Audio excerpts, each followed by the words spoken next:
you've lived and died thousands of lifetimes since 20 years ago.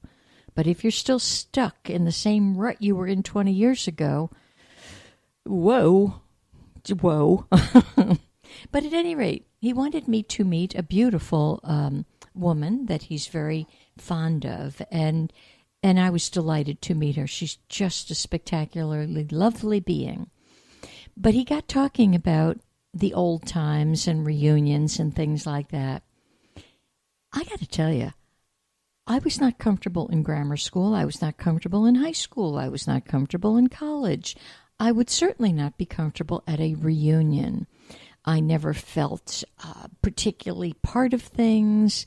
I didn't quite get it. I wasn't good at gossip even in 8th grade when it was like the thing to do. Well, he went on to speak, and I know he meant it with all, sort of great humor.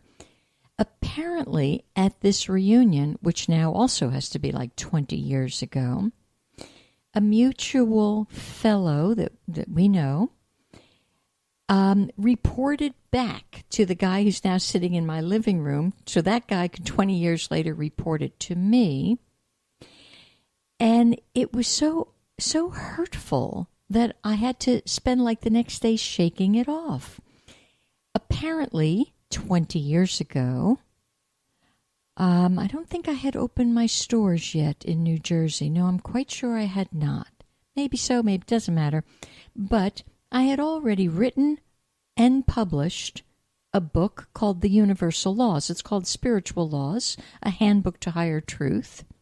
I had already spoken across the country on angels and their power, and but none of this sort of out of, like an odd duck. It's just apparently at this reunion, he's the guy in question's telling me he's selling insurance. What do you do, Elaine? Well, I now lecture. At the time, maybe I had just given a lecture on angels. I don't know. I'm a writer. I'm sure, knowing me, there was no horn tooting. If anything, I was uncomfortable disclosing even the minimum. What came back to me in my own living room was, oh man, he thought you were really off the wall. You talked to angels. This whole thing had grown into such a distorted rumor that it's, in the old days, it would have been enough to shut me down for, honestly, a few years. That's how timid I have been in the past. Now, I'm like, this is a story for global radio, so that we can all look at how harmful it is when someone decides to talk about us. It's not for anybody else to do. And yes, it did cause me, yet again, a sense of piercing. Like, I'm not talking about you. Go do what you want to do. If you tell me you're a mass murderer, have a great time. I don't have anything about that. But here, someone who has the great gift of communing and then being vulnerable enough to share so gently, I not only can I talk to them, I've seen them. They're a living, breathing kingdom. And my sense is, what's wrong with the rest of the tribe that they can't do that? That they are so steeped in antiquity and false programming and narrow judgment. So it was very, very interesting. And my friend and the girlfriend sitting in my living room, I'm sure I did not miss a beat. I was gracious, carried on the conversation. But sometimes you carry on the conversation simply because there was no point in saying, wait a second, time out. It wasn't appropriate. And that's learning discernment about when to speak up and when to shut up. Neither of the people in my living room would have understood what I was trying to say. So hopefully some of you out there today get it, that watch your words. They're painful, they're hurtful, and most oftentimes they're completely inaccurate. And I think people speak because, I don't know, maybe I don't know what the problem is. Stop speaking. Just stop speaking. Except you may call in to speak to me today. That you may do. I'll tell you, human beings. I know we're all in this muddle of a system called human system. It's just so not what you are. And I am so wanting to hold up a lantern so you can see who the heck you are and embrace it. As I said in that humble book, Spiritual Law, I think my favorite one-liner in the whole book is, "You are God in drag." And if I had the guts to put that in black and white in 1994, when it was still the dark ages, I think it's time for us all to embrace it and become what we are. So there we have it. That's my little little angst note of the day. All right, this is a lovely thing that I really want you to think about. As a matter of fact, I want you to get a pencil and write it down, because we've talked about it. You've known about it. I've talked about it. All right, here it is. What you've done in thought, you've already done. Write it down. What you've done in thought, you've already done. So I need you to be very cognizant of your thoughts, because a lot of our thoughts are just like wild in the streets, and they're off kilter, mean-spirited, and you need to be in charge of that if you would like to get to that point where you can really embrace who you are, which is this sense of the great presence in drag known as you, Susie, Marianne, Alice, whomever.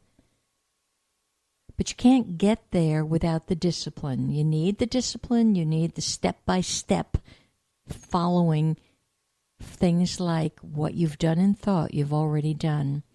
I remember years ago, Wayne Dyer, he and his family were close friends of mine. For those of you who know who he is, good. For those of you who don't, he's passed on, but he was a very big spokesperson in the whole world of New Thought. And I remember standing in his kitchen one day, and he was talking about divorce. And he said, you know, for the person who's just thinking maybe they should get a divorce, they're already divorced. So he actually had tapped into this ancient thinking. Your thoughts are things. And there we have it. And I have a caller on the line. Hi there. Hi, it's Sydney from New Jersey. Hello, Miss Sydney. Nice to hear from you. Hi. I love this subject. People don't realize how negative they are.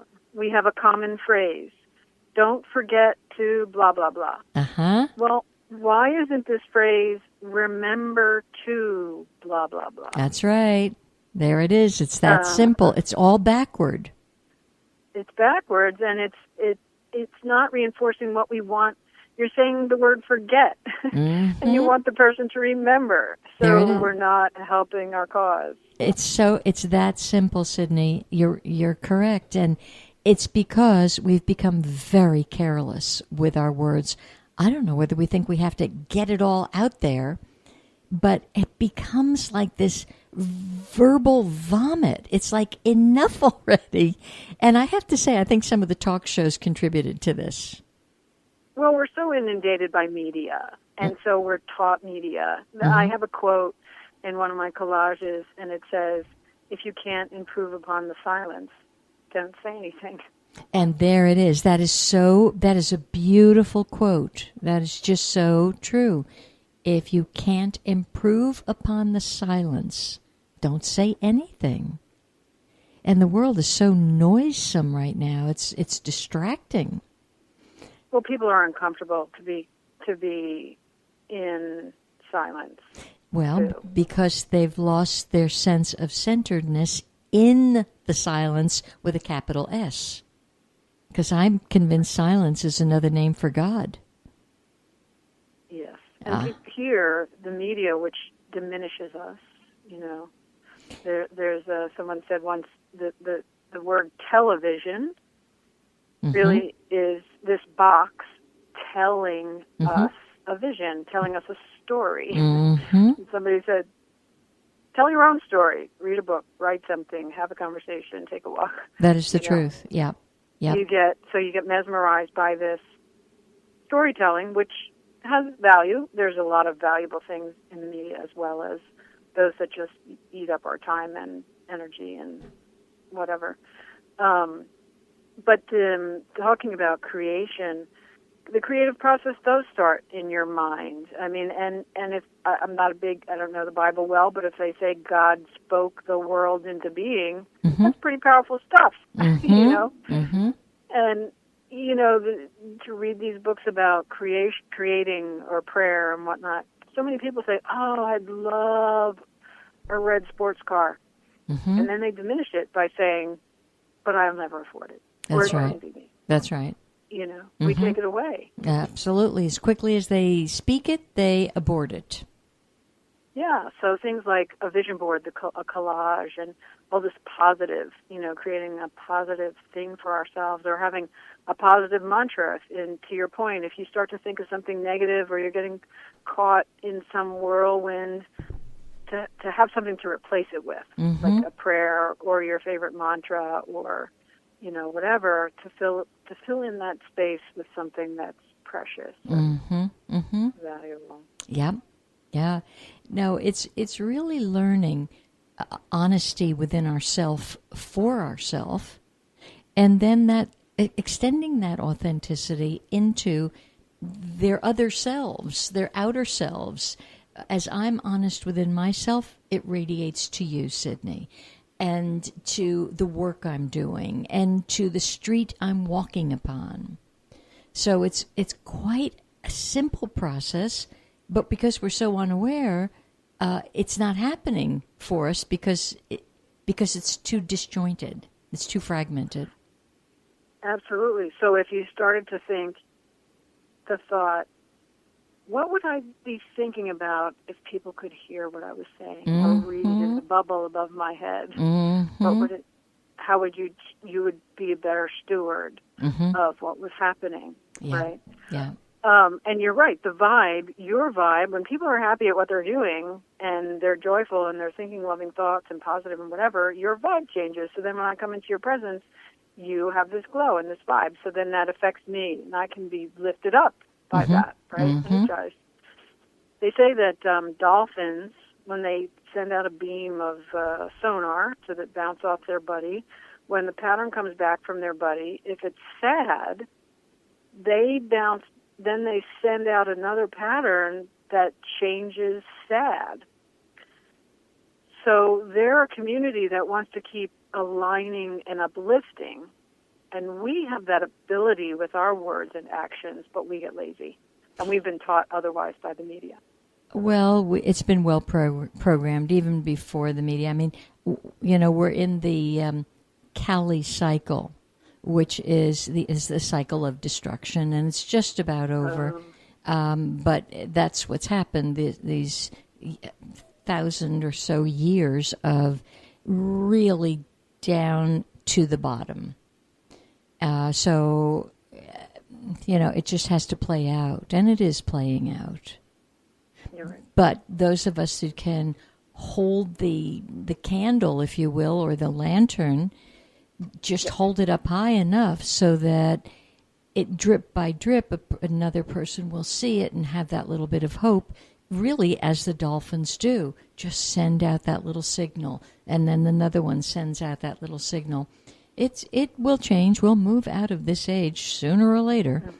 And so we just keep doing diligently with awareness as it's changing. So it's really kind of goes back to live in the moment, be what you're supposed to be. You know, if ever there was a time for us to learn to really be the God we are, it's now. It's when we're down and out and in the jail of our thoughts. You know, it's kind of like a